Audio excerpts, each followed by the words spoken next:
Nichols back in after that early shoulder injury. What a pass. Oh, and a fumble. Ball on the ground. Are you serious? There's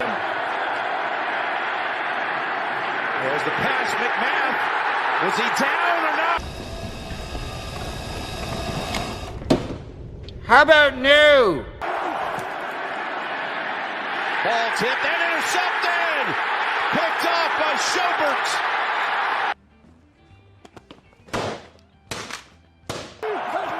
From the 36, he lost the snap. Ball's on the ground.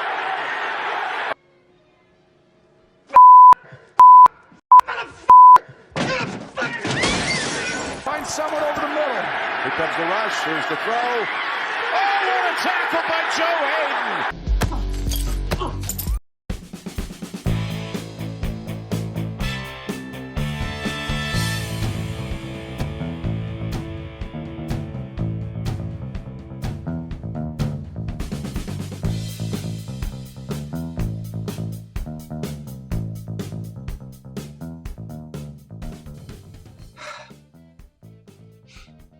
All right, Jake. I'm going to say something that I don't think I've ever said before in Titans Tube history. I hope this video gets 0 views. I don't want anyone to watch this video. This video doesn't need to be watched. It should be immediately taken off YouTube, thrown in the trash. Because you shouldn't want to watch this video, and we don't want to make this video. My goodness, Jake. The Tennessee Titans completely collapse in the second half against the Pittsburgh Steelers. Lose this game 19-13. And I mean, there's so many things to talk about, or you could just sum it up pretty simply, which is once again, the Titans do what the Titans have done in the past, but multiple times this season. They've outplayed their opponents. They've racked up more stats, more yards. They're putting themselves in a good position. You know, we can move the ball, but we keep dropping the ball on the ground and giving it away. 4 turnovers and 0 takeaways by the defense, but I'm not even worried about that. It's the 4 giveaways by the offense, Jake. Problems across the board on offense. Julio probably out. I'm guessing, I'm not expecting him back for the rest of the year after just not being able to, sustain 5 plays. But anyway, I'm ranting too long. Jake, I'll let you have the floor. This is going to be a very salty episode. There's going to be a lot of salt mounting around your screen here from this video. But anyway, Titans dropped to 9-5. And here we go. The final 3 games. Crucial now. Yes, it is, Justin. The Titans' magic number for the AFC South remains at 2 now with 3 weeks to play. The Patriots didn't do us any favors on Saturday night, and the Titans certainly did not do themselves any favors on Sunday, specifically in the second half. Justin, this was one of those games where you're like, I'm just done with the NFL today. I'm done with football, maybe for the weekend. I'm going to go take a walk. Me personally, I watched the final installment of the Beatles Get Back documentary, which was great. Great distraction from the train wreck that was Titans football. Even the Beatles late in their career could get it better, a little better than this Titans offense. Justin, this game had me, ready to go rant at a press conference, podium and give that old Bears coach speech, or it might have been the Cardinals coach, but he goes, they were exactly who we thought they were, and we let them off the hook. And you saw it in the first half. The Titans were swarming Ben. The Steelers had 0 offense going on. The Titans seemed to have, built a 10-point lead going into halftime. That felt sustainable. It felt good. Titans were getting ball after half. And let me read you the 6 possessions the Titans had in the second half on Pittsburgh on Sunday, Justin. They came out of halftime, punt. Pittsburgh punts back to them. Another punt from the Titans. And then it went fumble, interception, fumble, turnover on downs with the Westbrook-Akina short of the sticks route. Infuriating. I just, there's no other words other than just silently staring at your television screen, wondering where it all went wrong, frankly. And it was soul crushing. And you wonder if this Titans team is even going to limp into the playoffs now, Justin. I'm having doubts about, whether this Titans team is fumbling physically and metaphorically their chances at the AFC South title and even a wild card berth, because the Browns, you look at a team like the Browns going into tonight, we're filming this Monday afternoon. The Browns, if they win, first in their division, 4 seed in the playoffs. If the Browns lose, they're in the 12th seed in the AFC. That is how thick and how packed this grouping of teams is. And the Titans are playing their way out of the playoffs right now. And I think it's a real concern that Indy is going to catch us. And who knows who else is going to catch us in the wild card spot, Justin. Yeah. It's so quickly how fast life comes at you and it just feels so much worse in the way that you lose this game to this team. And it's perfect what you said. They were who we thought they were. Pittsburgh, congrats, you won the game. But here comes the salt. You guys were not impressive. This team did not impress me whatsoever, Jake. Really, on either side of the ball, they couldn't stop the run. They couldn't do anything on offense. Najee Harris, 12 carries, 18 yards. Big Ben, 16 for 25 for 148 yards, less than 150 passing yards. The defense had them locked up. But you know what? Congratulations. They picked up. Okay, so let's break down two of the 4 turnovers here. They forced and, earned one of them for sure. I thought it was the tipped, Tannehill's screen pass where the guy tipped it and caught it. Great effort, great play by that guy. But even the Anthony Firkser fumble, dude, it wasn't even like a ripping the ball out of his chest kind of scenario. He just got his arm knocked a little bit. He's holding the ball too loose, fumble. Reese McMath throwing the ball up in the air. I don't know how you dropped. I don't know what he was doing. Guy just trying to make a play, but hands not tight enough on the ball. And then what was the other one? The fumbled snap or exchange from Tannehill again. Titans putting the ball on the ground, unforced turnovers, ridiculous. And that was the difference. Dude, our defense, all those turnovers, or most of them, happened on our side of the field. So Pittsburgh ended up getting a field goal out of it, correct? So they had, I guess, 12 points off the 4 turnovers. If one of those turnovers don't happen, then the situation is the Titans are lining up to probably kick a game-tying field goal to send it into overtime on that 4th and 6 instead of, the play to Nick Westbrook-Ikhine short of the sticks there. And if 2 of those turnovers don't happen, then we're kicking a game-winning field goal at the end there. So just dropping the ball on the ground is what did us in. I mean, the Titans beat themselves way too badly. Under the refs again. I think the same thing against Houston. The offense put up 14 points, put up 4 turnovers, and the defense got none of their own. The one turnover that the defense kind of should have had for the Titans, was the James Washington fumble. And then, I don't know, it was looked kind of questionable if the Pittsburgh guy pushed Simmons into Big Ben's knees, but I get how it did kind of look like he could have been lunging in that way, but just it didn't go our way, Jake. It just was not our day whatsoever. So yeah, multiple times this season, Jake, the Titans are now continually just beating themselves. And I've seen a lot of people starting to make the comparison from an afternoon game yesterday it was the Sunday night game where Tom Brady lost his top running back, his top 2 weapons, and look how he looked. And people were like, yes, okay, so it's kind of warranted. Looking at what Ryan Tannehill is having to deal with, in the games without AJ, Julio, Derrick Henry, and in what we're seeing from this offensive line protection, which again is a huge issue aside from the turnovers. Offensive line pass protection is not a good thing, and that just makes things much worse. So we're seeing how it can affect other teams, and the GOAT and Tom Brady. But either way, dude, I mean, the Titans still had chances to put this game away and just kept shooting themselves in the foot. And dude, we gotta turn it around, because kind of going back to what I was saying about how Pittsburgh doesn't impress me and they're not a great team. We're not going to win against San Francisco Thursday night if we're going to be turning the ball over and play like this on offense. And they're turning it on offense now more with Deebo Samuel and George Kittle. Like, that's going to be tough for our defense to contain, much more than what Pittsburgh was throwing at us. So this season, is getting kind of dicey, getting kind of in jeopardy, because the Colts are looking real good right now. They ended the Patriots winning streak and looked pretty good doing it. I know they did most of their damage in the first half of that game, and then things kind of slowed down for them. But We're trending in the wrong direction. Colts are trending in the right direction, and it is a complete slog for the wild card spots, like you said. And Miami's coming on strong. So maybe we can beat Houston in Houston. Maybe we can hang our hats on that win and just feel safe that we should be able to make the playoffs if we take care of business there. But dude, this offense has problems, big problems. And thank God for our defense that at least gives us a chance to hang around in these ugly games where we just can't hang on to the ball, Jake. It's so miserable. It's a miserable experience being a Titans fan sometimes, man. It is.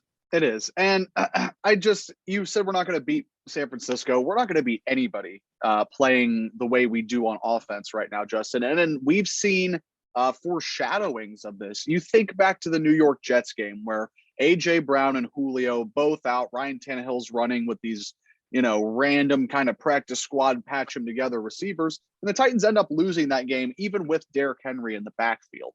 Another day goes by where we have, 200 plus yards rushing, I think the Titans ended up with, and nothing to show for it. And you saw in the Houston game, same idea. The Titans running roughshod, gaining yards over and over and over again, fumbling the ball or turning it over on downs, whatever may have you. The Titans have been outplaying their opponents, even in the New England game. 2 100-yard rushers, Justin. I think since 2000, a team has only lost 8 times having 2 100-yard rushers in a game, and the Titans were one of them this year because they keep coughing up the football. It's unbelievable. And I don't know how you fix it. I don't know how I feel about Ryan Tannehill these days. Yes, you brought up the Tom Brady comparison, and that was somewhat reassuring to see as a Titans fan, because you think back to right after the AFC Championship game, and who were your 2 options? Tom Brady had a chance to come to the Titans in free agency. People easily forget that. And it was a very Peyton Manning kind of free agency, if you think back to all the way of those Titans, But Tom Brady could have come, and people were saying, we gave Tannehill $100 million instead of signing Tom Brady in that spot. Huge mistake, right? Well, then you see Tom Brady put up a goose egg on Sunday Night Football with all of his weapons gone. So I don't know how I feel about Ryan Tannehill at this juncture. I still think he can be a solid quarterback, but everything around him truly has to be perfect, it feels like. And I don't know, Julio Jones, talk about a swing and a miss. Honestly, I'm going to just come out and say it. It's very Jadeveon Clowney-esque kind of trade, kind of acquisition. It feels like he's done basically second round pick for 300 some odd yards for the season. Dude, I'm heartbroken about it, man. I did not want this to happen. Hey, this should be just officially a PSA for all legendary former elite wide receivers. Stay away from the Titans. Looking at you, Andre Johnson, Randy Moss, now Julio Jones. We had Eric Moulds back in the day who didn't do much. He wasn't at that level, but he was pretty good for the Buffalo Bills for a while. And I might be missing another one. Carl Pickens, shout out Carl Pickens, a great Bengals wide receiver in the 90s, did nothing for the Titans in the 1 year he played here. So great wide receivers, looking for a new team to kind of sustain your career. It's over. It's over for the wide receivers coming over to finish out their career for the Titans. And you think about ways to save this Titans offense. One, just hold on to the damn football for one. I mean, it's really that kind of simple. Yeah. The Titans don't lose yesterday if they don't cough the ball up 4 times. It's unfreaking believable, Justin. 2, I don't even know if Derrick Henry can save this offense. And I don't know if he's going to get a chance. I mean, we talked about it kind of at the jump. The Titans' playoff hopes have now come into jeopardy. What was once a mortal lock, and we were just survive, get Derrick Henry back in January. Yeah, you're 8-2, and now you find yourself losing 3 out of the last 4. You're now 9-5. Classic Titans atrophy to that 9-7 mark. Joke's on you. Can't go 9-7 this year. It'll be 9-8. But we can't count on the Colts losing.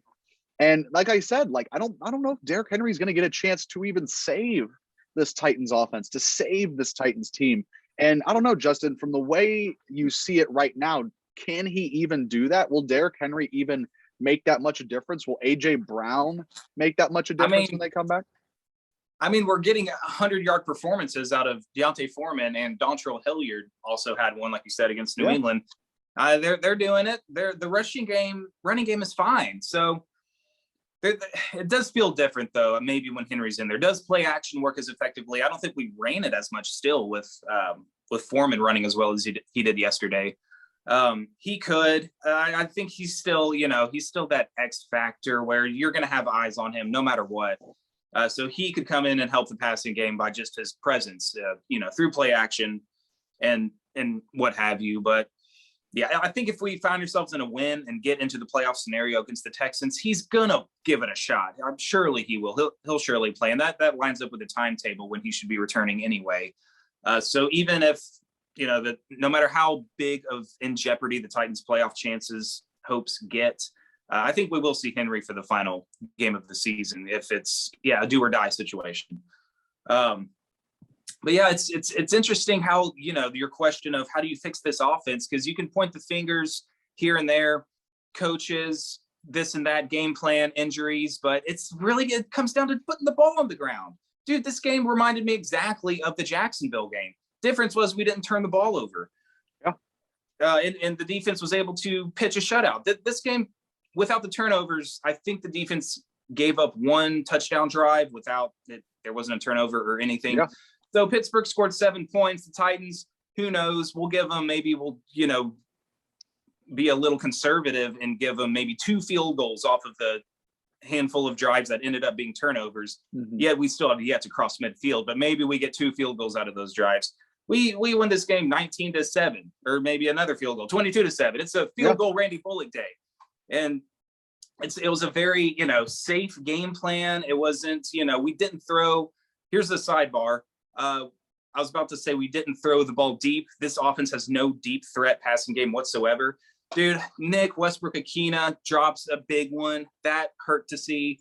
And then, first of all, what are we doing throwing a deep ball to Cody Hollister in double coverage? Both times I'm thinking, dude, if Julio was there, I know it would have been a tough play in Cody Hollister's situation, but I see where the ball was thrown and how, Hollister tracked it and attacked it. I think Julio could have come down with that pass. And I think Julio probably would have turned the Nick Westbrook-Akina dropped pass into a catch and probable touchdown. And it's like, why? Maybe Julio had already tweaked his hamstring by that time, but why isn't Julio the one running these routes in these situations? And so that's the thing where, coaching scheme, that's something I would have, liked to see, obviously. But in the first half, I kind of liked what we were doing, drawing up all these throws to the running backs, Deontay Foreman and Dontrell Hilliard, and it was working. And I was like, okay, this is a safe, still kind of vanilla offense, but it's a little creative. And there's no way Pittsburgh saw that coming. I mean, we hadn't been doing that to that extent up until this point. So I thought that was an interesting twist coming into this game, that the offense was executing just fine.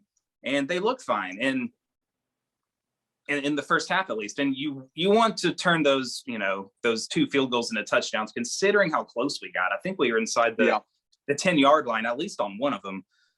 So that came back to haunt us, not converting drives into touchdowns and settling for field goals. But I don't know, so the coaching game plan, that it was nice to see that in the first half, but then the offense literally dropped the ball in the second half. And aside from the running game still being consistent, when we had to throw the ball, it was just exceedingly difficult, whether it was the protection holding up or a receiver getting open. It just stalled time and time again, whether it was a turnover or turnover on downs. We didn't even punt that much, did we? I saw turn a couple times, but oh man, it just sucks, dude, because these games are so winnable. They're so winnable, and the Titans are just beating themselves so bad. You're going to look at Houston, and you're going to look at this one, and then obviously the Jets game early in the year. There's 3 games that the Titans should have come away with handily, even the way they were playing out in the first half. Maybe not Houston. The Titans were just a train wreck all day against Houston. But the way those games started playing out in the Jets, the Titans were on them early. Again, settled for 3 field goals, 9 points instead of 21-0, for a then 0-3 winless Jets team. It's just boggles my mind how winnable these games are. I think I saw Mike Herndon describe yesterday's game as brutal and unnecessary. And that's perfect. That is a perfect encapsulation of how the Titans lost yesterday, especially with a 10-point lead at halftime.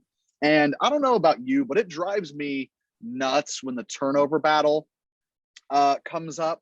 And they're talking about how the defense needs to force a turnover. The defense needs to make a play. The defense needs to do that. They're doing their job, Justin. The defense did their job yesterday in Pittsburgh by any measurable you could lay out there. I mean, the Titans outgained Pittsburgh. They had 3 times as many first downs and 12. You said it. One touchdown drive they allowed it.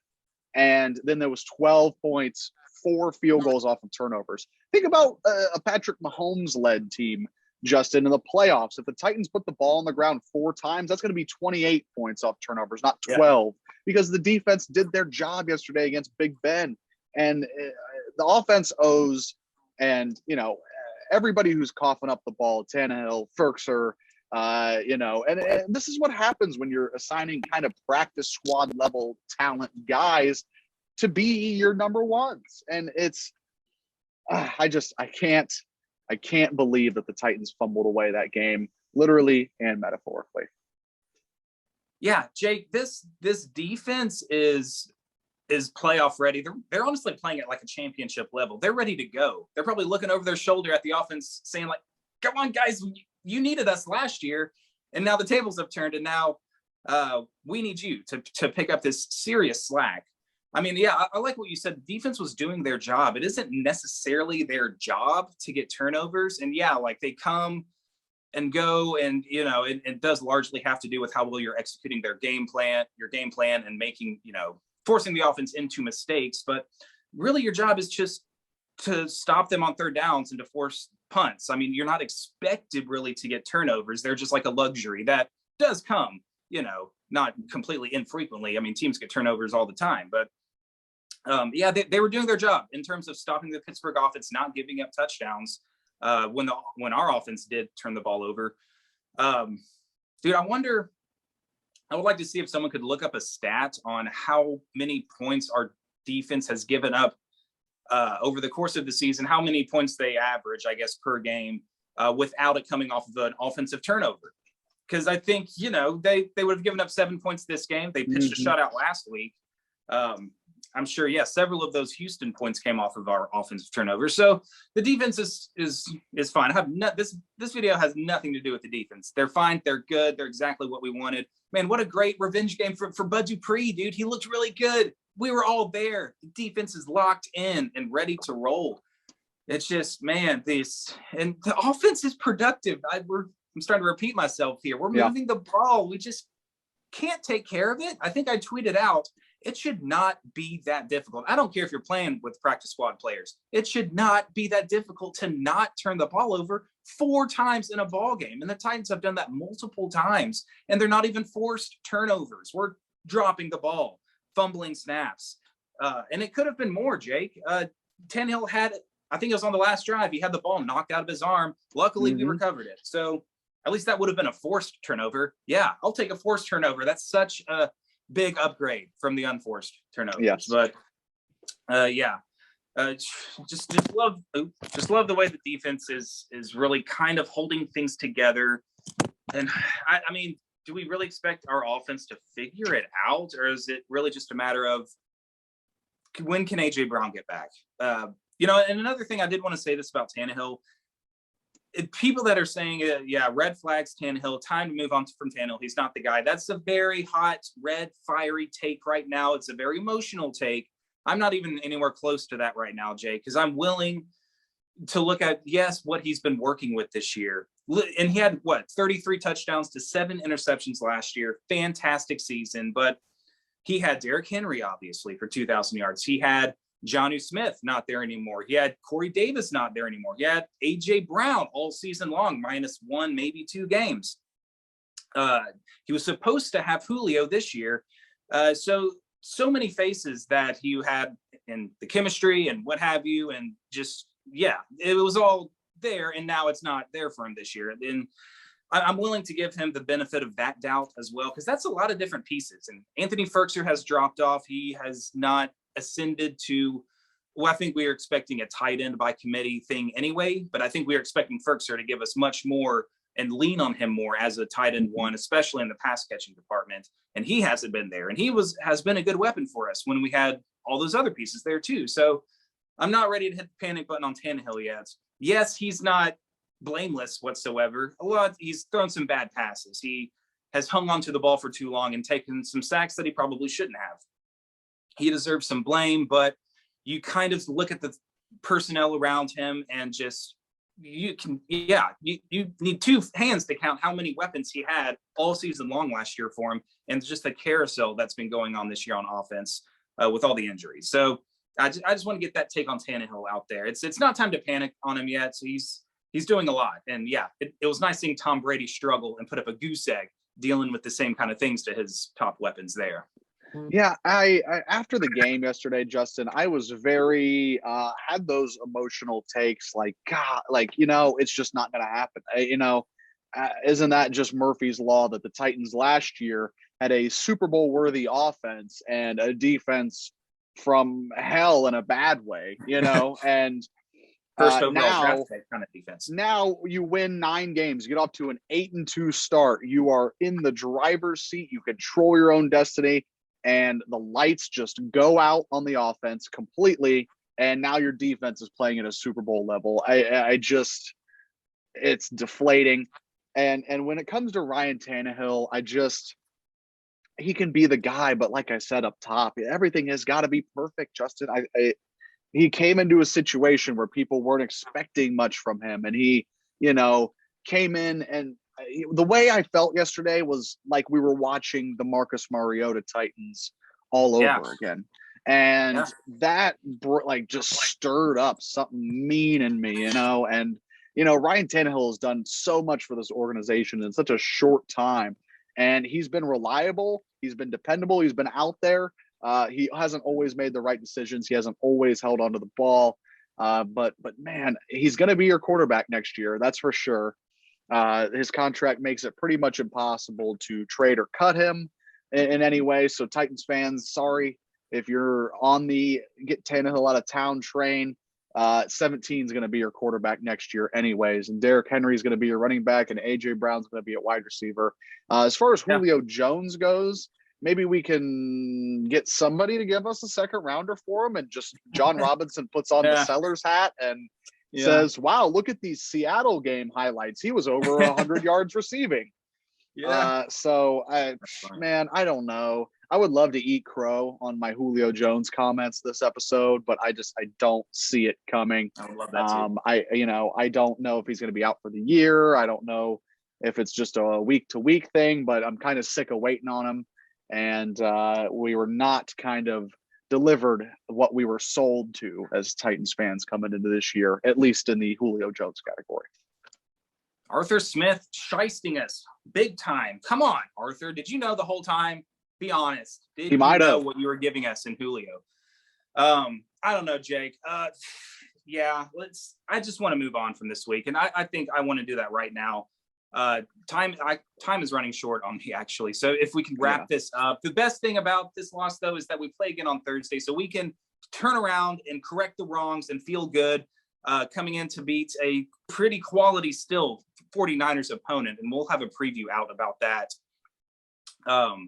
in the next couple days, because it's a short week, a short turnaround, and you still like to trust this team to respond and to realize, okay, it's time to get going here. And I think the defense is already there, and it's I'm kind of expecting another grudge match with Sludge. I don't know why Sludge was thrown in, but a knockout drag out, I think, is the term I was probably searching for. Low scoring, tough fought game. Can the offense bounce back? So I don't know, Jake. That's what I'm looking forward to now. I'm done. I don't want to watch any more highlights ever again from this game. It's just salty, bad memories. Yep. A whole lot of salt over here, Justin. You said it. Short turnaround, short week. You're going to play another formidable opponent in the 49ers, who have won a lot of games as of late.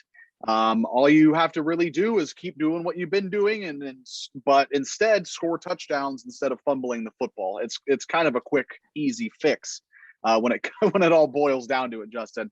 Yeah, I think. Yeah, go ahead. I know what my key to next week's preview matchup is going to be. I think it should be everyone in the Titans Nation key to win. No turnovers. I think it's pretty simple there.